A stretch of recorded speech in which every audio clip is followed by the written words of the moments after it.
C. Melaksanakan prinsip-prinsip kedaulatan sesuai dengan Undang-Undang Dasar Negara Republik Indonesia tahun 1945. 1. Perkembangan demokrasi di negara Republik Indonesia. Perkembangan demokrasi di Indonesia terjadi pasang surut dari masa kemerdekaan sampai sekarang ini. Dalam perkembangannya, demokrasi di Indonesia terbagi dalam beberapa fase pelaksanaan demokrasi, yaitu sebagai berikut. A. Demokrasi parlementer tahun 1945 sampai tahun 1959. Pada periode ini, terutama pada kurun waktu tahun 1945 sampai tahun 1949, menurut UUD Negara Republik Indonesia tahun 1945. Demokrasi yang harus dilaksanakan adalah demokrasi Indonesia dengan kabinet presidensial. Namun, dengan keluarnya maklumat pemerintah tanggal 14 November tahun 1945, berubah menjadi demokrasi parlementer. Begitu pula pada kurun pemberlakuan UUD RIS 1949, Indonesia dibagi dalam beberapa negara bagian. Sistem pemerintahan yang dianut ialah demokrasi parlementer. Sistem demokrasi liberal, pemerintahan dijalankan oleh Perdana Menteri, sedangkan Presiden hanya sebagai lambang. Karena pada umumnya rakyat menolak RIS, pada tanggal 17 Agustus tahun 1950, Presiden Soekarno menyatakan kembali kepada bentuk negara kesatuan dengan UUD 1950. Pada masa pemberlakuan UUD sementara 1950, demokrasi parlementer masih tetap dipertahankan. Namun, pada kenyataannya demokrasi ini tidak cocok dengan jiwa bangsa Indonesia. Hal tersebut menimbulkan silih bergantinya kabinet, pembangunan tidak lancar, serta partai-partai mementingkan kepentingan partai dan golongannya. Hal ini sangat membahayakan kehidupan berbangsa dan bernegara. Oleh karena itu, Presiden menganggap bahwa keadaan ketatanegaraan Indonesia dalam keadaan bahaya yang dapat mengancam persatuan dan kesatuan bangsa. Untuk itu, pada tanggal 5 Juli tahun 1959, Presiden mengeluarkan Dekrit Presiden tanggal 5 Juli tahun 1959 yang isinya 1. Pembubaran Badan Konstituante. 2. Memberlakukan kembali UUD 1945 dan tidak berlakunya UUD Sementara 1950. 3. Pembentukan Majelis Permusyawaratan Rakyat Sementara MPRS. 4. Pembentukan Dewan Pertimbangan Agung Sementara DPAS. Dengan dikeluarkannya Dekrit Presiden ini, maka demokrasi parlementer berakhir.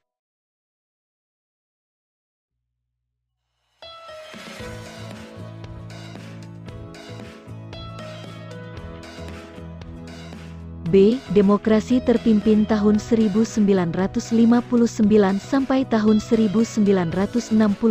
Periode ini sering juga disebut dengan Orde Lama. UUD yang digunakan adalah UUD Negara Republik Indonesia tahun 1945 dengan sistem demokrasi terpimpin. Menurut UUD Negara Republik Indonesia tahun 1945, Presiden tidak bertanggung jawab kepada DPR. Presiden dan DPR berada di bawah MPR. Pengertian demokrasi terpimpin pada sila keempat Pancasila, yaitu dipimpin oleh hikmah kebijaksanaan dalam permusyawaratan, perwakilan, akan tetapi Presiden menafsirkan terpimpin, yaitu pimpinan terletak di tangan pemimpin besar revolusi. Dengan demikian, pemusatan kekuasaan di tangan Presiden. Terjadinya pemusatan kekuasaan di tangan Presiden, menimbulkan penyimpangan dan penyelewengan terhadap Pancasila dan UUD Negara Republik Indonesia tahun 1945 yang puncaknya terjadi perebutan kekuasaan oleh PKI pada tanggal 30 September tahun 1965, G30 SPKI, yang merupakan bencana nasional bagi bangsa Indonesia. Beberapa penyimpangan itu diantaranya sebagai berikut. A. Presiden mengangkat anggota MPRS berdasarkan penetapan Presiden nomor 2 tahun 1959.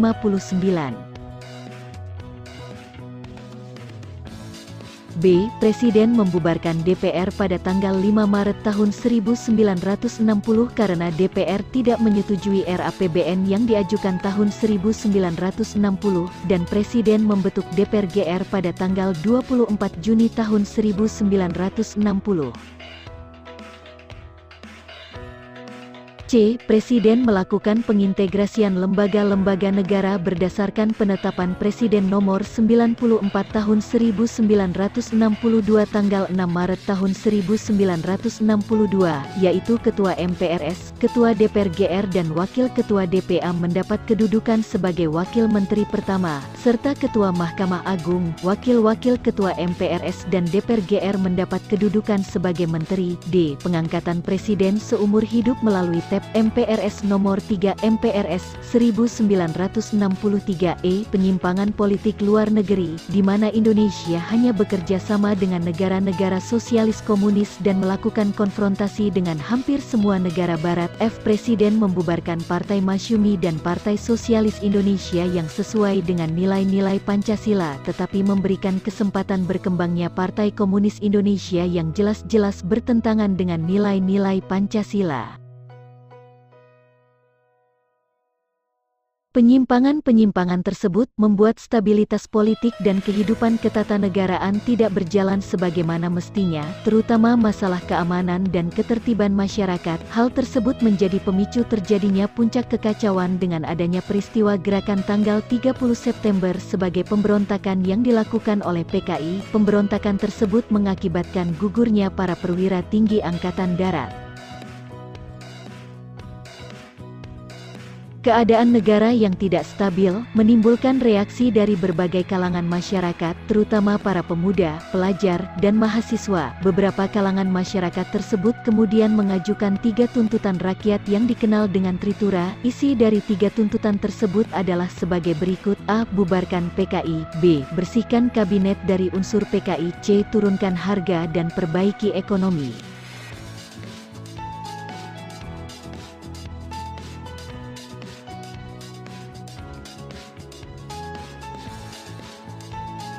Tuntutan rakyat ini mendapat tanggapan dari pemerintah untuk mengambil langkah-langkah konkret, terutama dalam menciptakan keamanan dalam negeri yang ditandai dengan dikeluarkannya Surat Perintah 11 Maret atau dikenal dengan Super Semar dari Presiden Soekarno kepada Jenderal Soeharto. Tidak lama kemudian, masa kepemimpinan negara beralih dari Presiden Soekarno kepada Presiden Soeharto, yang dikenal dengan masa Orde Baru. Pemerintahan Orde Baru bertekad untuk melaksanakan Pancasila dan UUD Negara Republik Indonesia tahun 1945 secara murni dan konsekuen.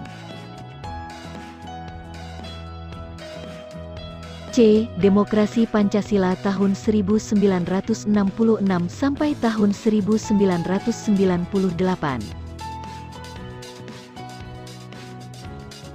Periode ini dikenal dengan sebutan pemerintahan Orde Baru yang bertekad melaksanakan Pancasila dan UUD NRI tahun 1945 secara murni dan konsekuen.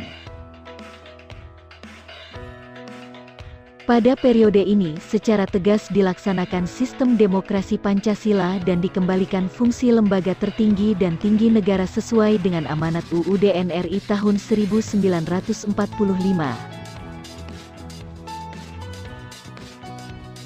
Demokrasi Pancasila berpangkal dari kekeluargaan dan gotong royong, sehingga dapat dirumuskan bahwa demokrasi Pancasila berarti kedaulatan rakyat yang berdasarkan kerakyatan yang dipimpin oleh hikmah kebijaksanaan dalam permusyawaratan, perwakilan, dengan didasari nilai-nilai ketuhanan, dengan menjunjung nilai-nilai kemanusiaan yang adil dan beradab, demi persatuan dan kesatuan bangsa untuk menciptakan keadilan sosial bagi seluruh rakyat Indonesia.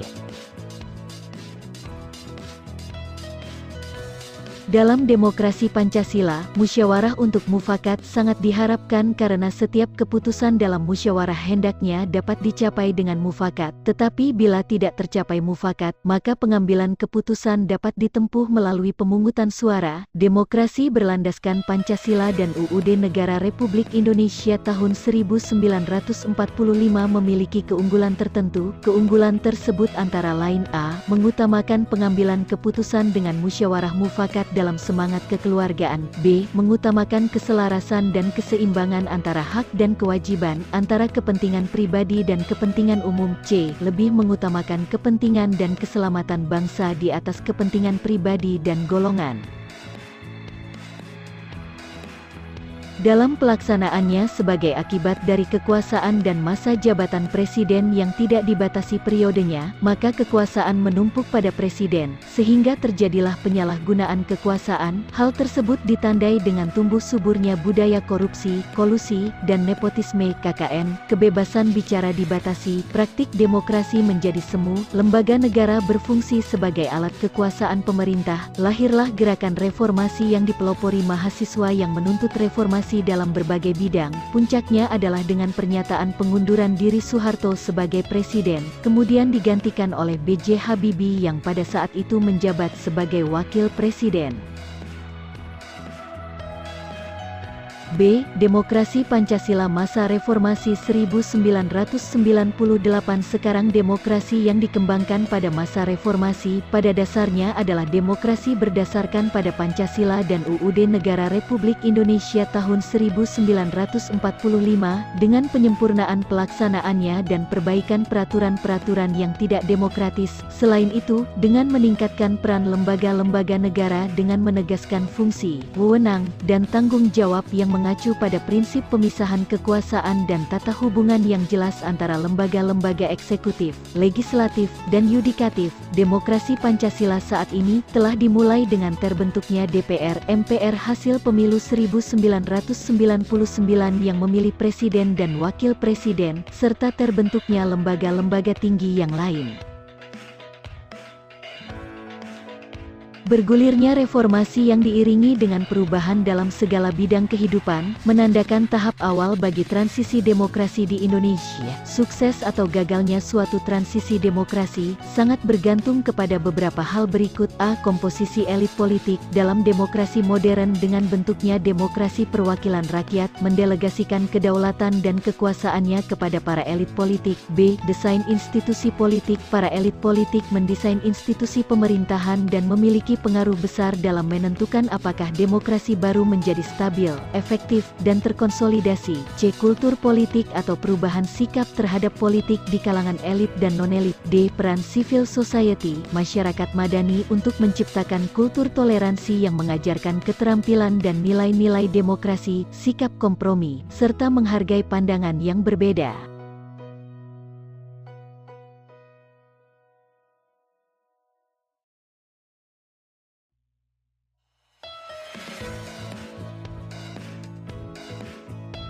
Dua, perkembangan sistem pemerintahan di negara Republik Indonesia dalam pelaksanaannya. Negara yang menganut sistem kedaulatan rakyat, menganut sistem pemerintahan yang bermacam-macam. Di Indonesia, sistem pemerintahan mengalami berbagai perubahan sesuai perubahan politik kenegaraan. A. Sistem parlementer. Sistem parlementer adalah sebuah sistem pemerintahan di mana parlemen memiliki peranan penting dalam pemerintahan. Dalam hal ini, parlemen memiliki wewenang dalam mengangkat perdana menteri dan parlemen pun dapat menjatuhkan pemerintahan, yaitu dengan cara mengeluarkan semacam mosi tidak percaya. Berbeda dengan sistem presidensial, sistem parlemen dapat memiliki seorang presiden dan seorang perdana menteri yang berwenang terhadap jalannya pemerintahan. Kelebihan sistem ini dibanding dengan sistem presidensial adalah kefleksibilitasannya dan tanggapannya kepada publik. Kekurangannya adalah sering mengarah ke pemerintahan yang kurang stabil, seperti terjadi pada masa kurun waktu tahun 1945 sampai tahun 1959. Sistem parlementer biasanya memiliki pembedaan yang jelas antara kepala pemerintahan dan kepala negara. Kepala pemerintahan dipegang oleh Perdana Menteri, sementara penunjuk